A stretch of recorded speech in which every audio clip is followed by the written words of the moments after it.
This is the Phoenix mind, where the fire refines, break the chains and rise to shine. Rise on the lead with heart, every end a brand new start. With Lisa Manzo, we transform, we ignite. This is the Phoenix mind.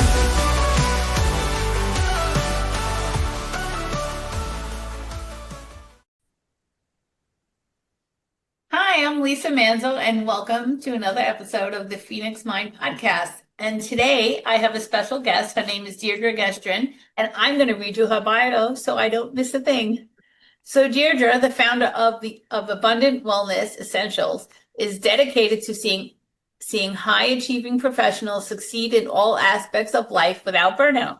With 15 years as a licensed mental health professional and certified health coach with leadership experience, she understands the challenges with balancing it all. Through her professional and personal experience, Deidre has developed a proven system to beat burnout, have renewed energy, and regain passion and purpose. And welcome, Deidre. Thank you for coming on my show. Thanks for having me, Lisa. It's good to be here. This is great. So, just reading your bio, right? I know, oops, my phone is dinging. We don't want that. We unding it. So I was reading your bio out loud, and I was like, wow, I wish somebody would have taught me how to manage burnout like years ago, because I was burning myself and not taking care of myself. But before we get into that, tell them your story, why you do what you do. Yeah, so I actually hit burnout 3 very specific times I can recall in my roughly 20 years in the behavioral health field. But it was my 3rd episode that really hit home that this was a problem, right? It was a problem not just for me, but then as I was in my own journey of recovering, like it is just widespread. It is everywhere. And so a little bit about that that last journey for me, which was around 2018. So, right, it was prior to the pandemic. And I say that just because I know that's intensified burnout.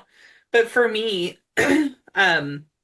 as a mental health clinician at the time and in leadership in community health, I found myself working 24/7. And Lisa, when I say 24/7, I'm very literal in that I would spend the day doing my day job as a manager and seeing some clients. And then there were several weeks in a row where I was out either at the ER supporting our crisis worker or supporting law enforcement and looking for some of our kiddos who ran away all night long. So, it was the 24/7, but I had hit that point where I was exhausted. I wasn't sleeping. I was beyond stressed. To the point that it actually destroyed my physical health. And my turning point was when I saw my doctor, who does a lot of preventative type medicine. And to quote him, he said, "Your job is killing you. And if you don't do something different, I can't help you." And that was really kind of my pivotal point of, I allowed myself to get to this point. Right. I was in my mid-30s at the time, and I was told I had arthritis in my joints. And then, of course, you've got the lab numbers, the A1C and all those things that just got worse. But that was kind of my journey into why I was so burnt out. And that pivotal point that said, you've got to do something. You cannot keep going or you won't keep going. Wow, that was a wake-up call. I think I've had one or two of those in my life. Right. So let's talk about burnout. What causes burnout in your opinion? Well, so I've actually done a little bit of research on this because a lot of us in healthcare field or behavioral health, we like our data. And so through my studies, and then I can correlate this to my own journey, is that burnout happens when we have been functioning in a state of chronic stress for too long. And I associate this similar to a rubber band, right? Just like a rubber band, I could stretch it and it goes back to its original shape. Well, that's kind of what our bodies are designed to do in a stressful situation, right? Fight or flight's triggered and we stretch, but when we get through it, we're supposed to come back to our baseline. But if we've been in chronic state for stress for too long, we can actually break that rubber band, and that's where we move kind of up into burnout, where we're not functioning, we can't make decisions, we're not sleeping, we're overwhelmed, and really kind of, if we talk about our root symptom, we're questioning what our purpose is. We've lost sight of it. We can't connect to that because it feels like there's no hope. And so it's really comes from that state of chronic stress that we think we have to function in long term. I never thought of it that way, actually broken down that way. And it makes so much sense because, I always went at full speed Yes.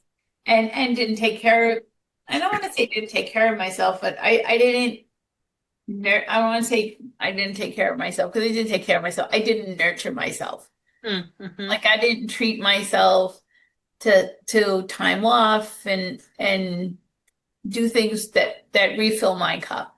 And I had to learn to do that. So how do you help somebody who's experiencing burnout and how do you get them to see it, first of all? Because we can't change unless we're aware of something. So how do you get somebody to see that?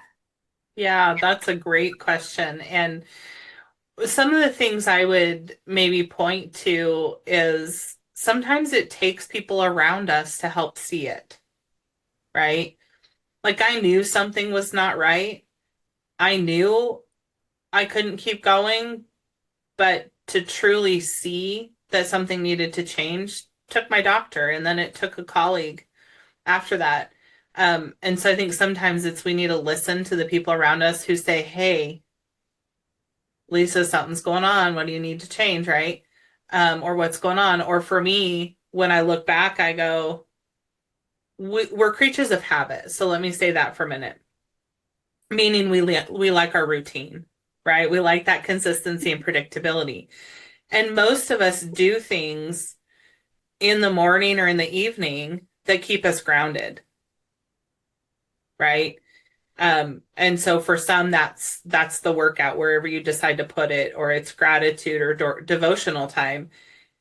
And that's the first thing that goes away when you're headed from chronic stress to burnout. You let those things slide. I did. My morning routine went right out the window because I wanted to try to sleep more, right? So if you're trying to grasp for more sleep, that's probably a good indication you're headed up this path that you really don't want to land. And so you have to be able to have that awareness and recognize what's changing for me, what's shifting in me, in my routine. And then, yes, I'm going to come back and say, listen to the people around you because they see things when you might not. Yeah. Oh, yeah. That's what I always tell people. I said, listen, if you can't see it in your own life, just ask somebody because they have a crystal clear vision of what you're doing because we can't see our own stuff. That's why Right. I have a Right. mentor, Yep. and that's why I mentor others because we can't see our own stuff. And Yep. it's absolutely right. And I had a boss at one time, like 6 or 7 years ago, actually come to me and said, you have to fix this. Mhm. And I heard her. I Yeah. actually heard her and I got help because I was so depressed. And I got help and she helped me. And I'm grateful that I heard her because I'm Yeah. not at that point in my life, I was not always hearing people. So Mm. listen to the people around you. And that, Deirdre, that's wonderful that you talk about that and becoming aware and listening to people. What else do you want to talk about with burnout? Because this is such a great topic. It is, when I not only for my own journey, but when I help other people with burnout, like it's a multifaceted process, right? So on one hand, as a mental health provider, we're not well if we don't have that support system around us. And that was a pivotal point for my own healing, was coming back around family to heal. But it's leaning into that support system, right? So if somebody says, hey, something's wrong, like I heard my doctor, but then it took my colleague going, do X, that's your next step. that I went, oh, okay, that's my start, right? A colleague said, Deidre, you have FMLA, use it.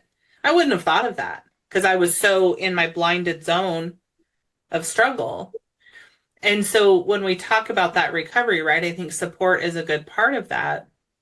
And yes, we have to learn and gain that awareness within ourselves, but we also have to change our mindset around work.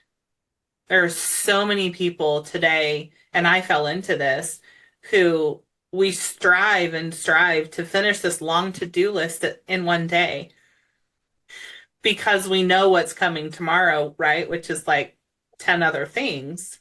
But the truth is, we have to shift that mindset to go, work never ends. There's always work to do. It will always keep coming, but I have to be realistic within myself, right? So it's those kind of boundaries around our time and how we function. But I'm the one that crosses my boundaries. And we don't view it that way. And so there's some mindset shifts we have to make along with how we kind of recover and heal in general in order to maybe prevent it from happening again.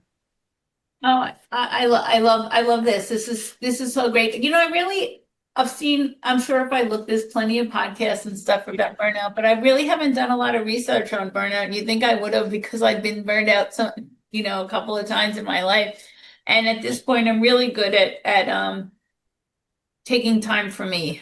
I've learned that that's essential. And I actually learned that from my child because when she always took time to go on vacation. She goes a couple of times a year, and she told me, she said, I needed to recharge. And I'm like, well, then I must need it too. Yeah. Yeah. There's truth in that. But Lisa, something you just said that I think is important, and that we don't always go looking for information around burnout because we live in a society that's normalized it, that it's normal. You just keep going and you function that way. And we need to reverse that. It should not be normal. I completely agree with you because that's probably why I never even thought to even go look it up, and because it's just been so normalized for me. And wow, that's crazy. I wouldn't even, because it wasn't taught to me, right? The nickname my father gave my mother is the Energizer Bunny, because it keeps going and going and going. And if you have that for an example, you just follow along. Yeah. Right? You just follow along. And and so you also, you wrote me in that when you wanted to be in the podcast, and you talked about when I asked, what truth you had to learn the hard way, and then you talked about boundaries.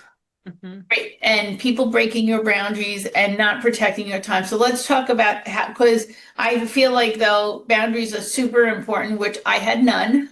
I have them now. Right. And I'm still learning because over time it's been like, it wasn't something that was taught that I could have, right? So I teach myself to have boundaries. So let's talk about how you struggle with boundaries and how they helped you in your life. Yeah, boundaries is absolutely critical, and I agree with you. I don't think it's something that's always taught. But one thing that I think is important to the conversation of boundaries is boundaries teach other people how to treat us. And I think a lot of times, and it was in my case, right? I cross my own boundaries because I want to be helpful. I don't want to make somebody mad. But in the end, what does that teach them? That teaches them it's okay to keep asking. They can keep asking, Deidre, will you do more? Will you do this? Will you do that? Somebody needs to do it. And so when I work with people on boundaries, right, I kind of break it up into a few categories. One, we have to set boundaries around our time, right? We set boundaries in relationships.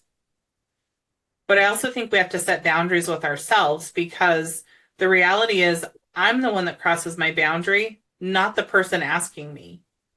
I can't expect my supervisor to remember all my boundaries. They have a different job to do. They have their own life. And so for my supervisor to say, Deidre, can you join us for an 8 o'clock dinner meeting? And I say, sure, which I've done that more than once, right? And then later I go, "Oh, what did I just do? I did it. I said yes." And Right? so that's kind of how I look at boundaries, right? So it tells people how to respect us, how to treat us, but there's those areas we can put boundaries, right? So around our time, how are you protecting what's important? So I look at what's a priority, and our priorities shift based on seasons, right? So for those who have kids, it's going to change based on, are they in elementary school or are they in high school and playing sports? Your time changes.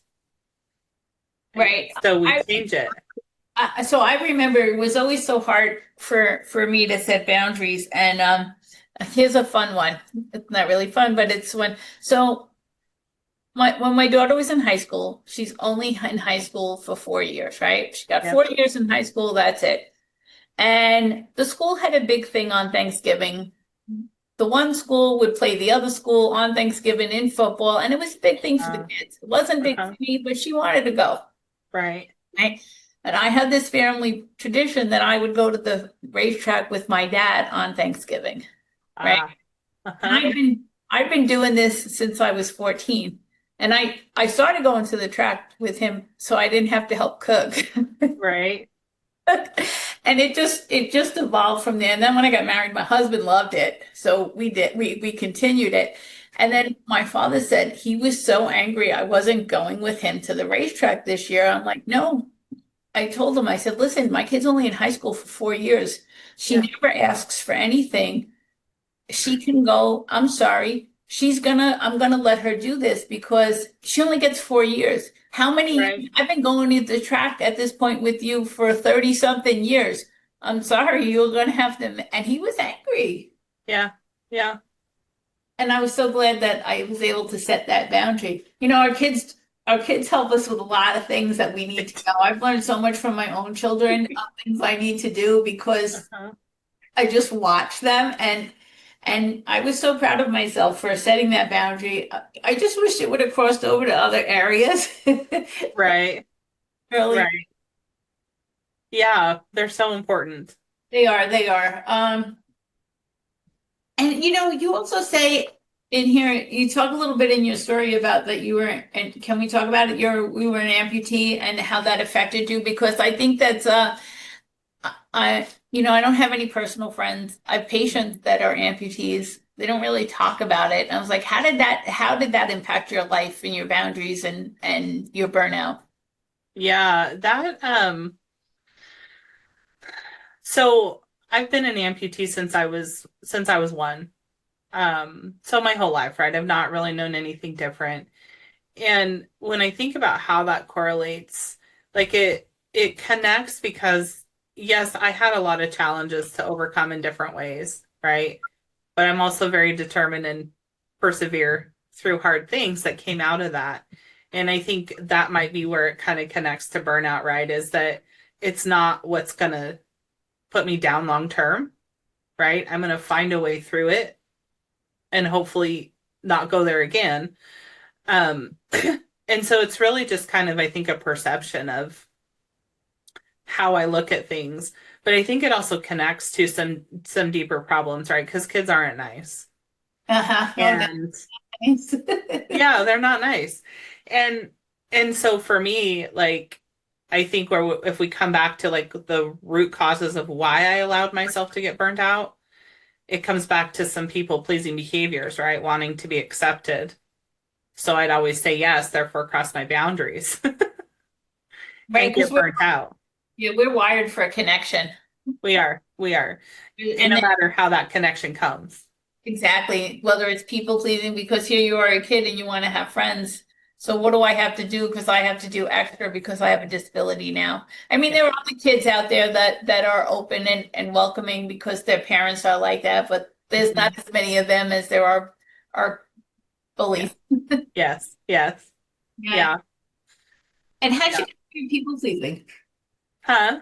How did you give up people pleasing? Well, I'm going to say that's still a struggle to an extent, right? Right. And I say that because I've learned where I need to have my boundaries. And I've grown in my confidence and skills in setting that so that I can protect my health because I've changed my priorities. My health is my priority.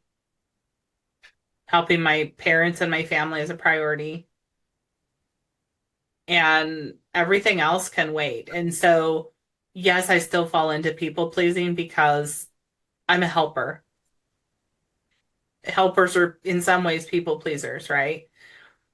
Um, but it's lessened because I have gotten better with my boundaries, because I have explored what I need to make a priority, and I've shifted that mindset around work. Right. Do you ever find yourself saying to somebody, well, I say this to myself, oh, they didn't ask for help. I better shut up because they didn't ask me for help because my people pleasing wants to go over and rescue and save them. That's a great point. And so and when I'm at work and the old me would go over and go try to rescue them. And I'm like, they're an adult. If they need help, they'll ask for it. Yes. Yes. Uh-huh. Yeah, it's that hesitation or that pause to go, wait a minute, why am I really going over and inserting myself? Right. Have I Because been asked? do I want to save somebody? Is it for me or is it for them? Because if it's for me, I need to step back and let them take care of it. Because if I'm rescuing them, I'm also telling them in that breath that I don't think they can handle it, which is not true. Right. Right. Yeah. Yeah. And that kind of, that brings me back to something that we talk a lot about in the mental health space, and that's, am I working harder than the people I'm helping? Because they need to do more of the work if they really want to make changes, right? And so I think that goes to how we approach trying to help or rescue people. They got to do their part. We can support, but they also have to do their part and ask. Right, they do. Have you ever, I'm trying to figure out how to say this. Um, well, you can only care as much as the person who you're trying to help, Mhm. right? And how does that, because I want the people pleaser in me wants to go and save the world. And if the person's not open to help, you can't do anything, right? Is there a way to get through to somebody like that? Do you have any tools for that? Because I'm always open. Yeah. So I think it really is keeping yourself in check to say who's doing more of the work and maybe asking what is it they really want, right? Because one thing I've learned is when people are ready to change, they will jump in and do the work, right? I won't have to work harder than them. Um, but it's coming back to motivation and supporting. So when people feel supported and you're encouraging them, that's what's going to help them start to go, okay, yeah, maybe I can. Maybe I should. We have to be encouraging. I remember when I was a teenager and I was about, I don't know, 45 pounds lighter than I am now. And I was told regularly that I was fat. Mm, And my parents even told the doctor that. And the doctor says, well, I can help you. And I looked at him and I said, I'm not ready for your help. So I ask my patients now, are you ready for help? Because they'll tell you, right? Are you ready? They know yeah, yeah, it's such an interesting concept, giving up the people pleasing and setting boundaries. it is. What happens when you get somebody who's crossing your boundaries, right? It's somebody you're working with and they're crossing your boundary. How do you reframe them or refocus them so that they understand where the limits are? That's a good one. I would say that it's one, we have to be okay restating our boundaries, right? Right. Because what somebody hears one day, they might forget in 2 days. So you have to be okay restating it for one. And I think sometimes if we feel like we're not being heard, we need to ask. What did you just hear me say? Right? Because at work, we can go up the chain. If they can't repeat it and they can't respect it, I'm going to go get my supervisor involved. And sometimes it's a matter of if I ask, what did I already say about that? That's going to tell me how they heard it so I can decide if I need to say it differently. Mm-hmm. Oh, well, that's interesting, asking them how they heard it. That's a great tool. I never thought about that. What did you hear? Sometimes I think about it, it's a great tool. What did you hear me say? Because what you're thinking in your head, what comes out of your mouth are not necessarily the same thing. Plus, the way the person hears it could be totally different based on their how their brain works and their experiences. Yeah, yeah. And it also depends on a lot of times when there becomes, because this could become a conflict situation, right? And that happens because the person who's supposed to be listening is already formulating a response without hearing the whole thing. Yes. And so it just helps to know, did they really hear me? And then what happens there, right, is if they didn't fully hear me, they're gonna listen better as you restate it, because now you have their attention that says, this is important to me, and I just need to know that you're hearing it. So yeah, asking them what they heard. I do. I take paper with me, and I take paper with me because as they're talking, I know I want to ask a question, and I jot a note down so I don't interrupt the person, but I also remember to ask my question. Oh, I love that. Yeah, that's so important, because then it gets it out of your mind so you can focus on what they're saying. Because I want to focus on what they're saying, yet I also have this question, and I know if I wait till the end, I'm not going to remember the question, and I want to. So I've written one or two words down so that it'll redirect me to what I was thinking at the time, or I'll ask them to repeat something so that I can ask the question. Right, right. Yeah. Yeah, so good. So good. Don't listen. And, and I realized I used to do that, and it's a work in progress. Sometimes I still interrupt. Human, and it's okay. Yeah, yeah. I just want to have fun and learn and discover new ways that I can improve myself. And this conversation on burnout has been fabulous. So Deidre, I have two more questions for you. So my first question is, you've given a ton of advice here and a ton of tools. So do you want to repeat something, or do you want to give my audience something new that they can use if they're feeling that they're experiencing burnout? Yeah, and what I want to say is probably a combination of repeating and a little new, and that's trust yourself with your boundaries, right? You're the one that knows what you need. And so I want to encourage you to trust yourself to ask for it, to set that boundary, because we all know it and we all have it in ourselves. We just don't always do it. But people will respect you when you do. Their initial reaction might not be, but in the end, they will. They'll come to appreciate that side of you. And so just have that confidence to set the boundary you need to, because you know what you need. And so just come back to that. That's what I would maybe have as a takeaway for that. No, that's awesome. And when somebody wants to learn more from you, how can they get in touch?